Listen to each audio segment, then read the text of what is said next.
Salut tout le monde, c'est Hugo et bienvenue dans cette nouvelle vidéo. Aujourd'hui nous allons voir la dernière partie consacrée à l'auto-hébergement sur votre serveur Synology via l'auto-hébergement d'un site WordPress. Alors, tout d'abord, comme pour les précédents, il va falloir aller l'installer. Donc pour l'installer, on se rend dans le centre de paquets et dans l'onglet de recherche, on va juste taper Word.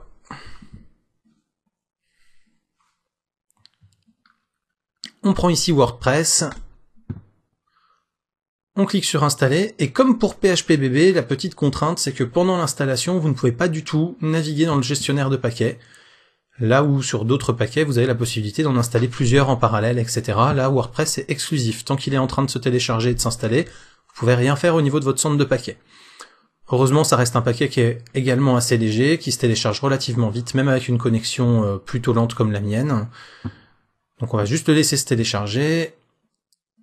Il s'installe automatiquement dès que le téléchargement est terminé.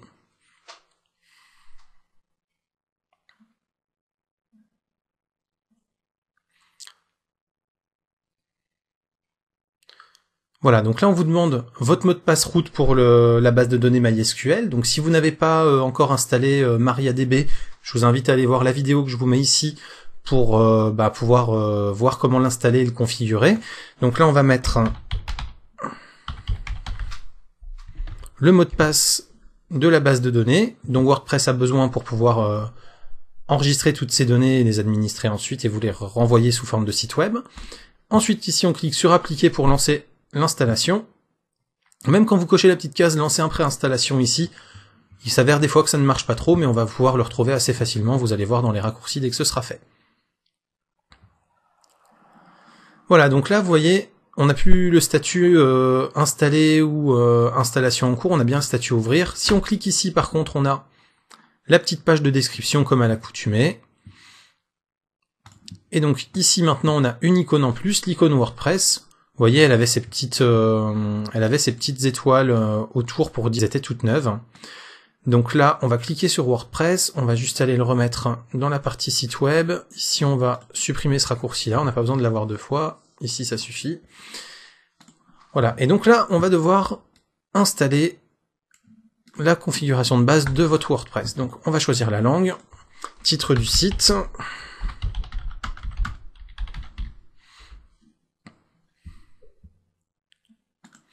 l'identifiant, donc ça va être pour vous en fait, c'est votre nom, votre login administrateur. Donc là, on va rester simple, on va mettre admin. Le mot de passe.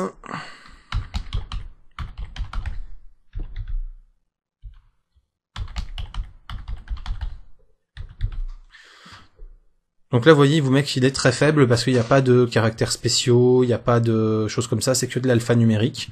Donc voilà, et en plus, il est pas très très long. Donc lui, il juge qu'il est très faible, mais ça nous suffira pour le test d'aujourd'hui. Après, essayez bien évidemment d'avoir quelque chose ici qui soit un peu plus robuste. Vous voyez, il est un petit peu ennuyeux là-dessus.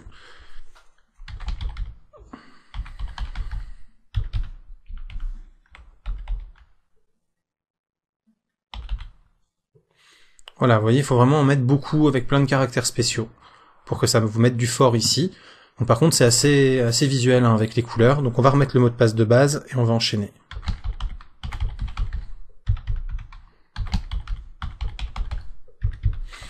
Hop, voilà. Donc votre adresse de messagerie.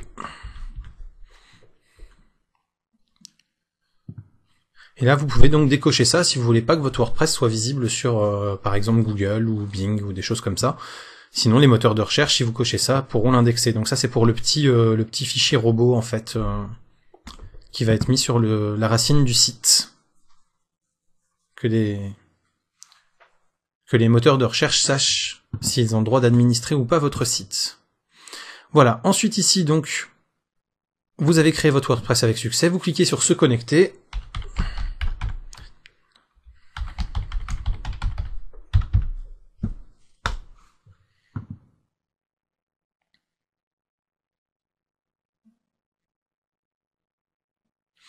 Et voilà, vous êtes sur votre interface d'administration WordPress. Donc pour l'installation et le paramétrage, on va s'arrêter là. Et on verra dans une prochaine vidéo donc comment administrer réellement le site en lui-même, créer son ossature, le paramétrer pour que vos utilisateurs puissent le voir. Mais là voilà, si déjà vous mettez ici, comme pour les vidéos précédentes, votre adresse IP externe 2.80 le /WordPress, et ben vous arriverez donc sur votre site WordPress que vous aurez créé par cet intermédiaire. Voilà donc pour l'installation d'un site WordPress sur votre NAS Synology.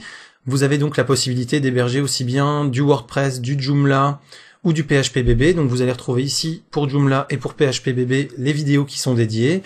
N'hésitez surtout pas, si vous avez des questions, à les mettre en commentaire, ça se passe en dessous de la vidéo. Et comme d'habitude, là, donc, sur la bordure ici, vous avez l'essentiel des réseaux sociaux sur lesquels vous pouvez me suivre, vous pouvez me poser vos questions, vous pouvez éventuellement aussi partager cette vidéo. Et si vous l'avez trouvée intéressante, qu'elle vous a été utile, que vous avez appris quelque chose, pensez à mettre un petit pouce vert, ça fait toujours plaisir. Voilà, à très bientôt pour plein d'autres vidéos, photos, techno, informatique, et bien sûr Synology. Bye bye!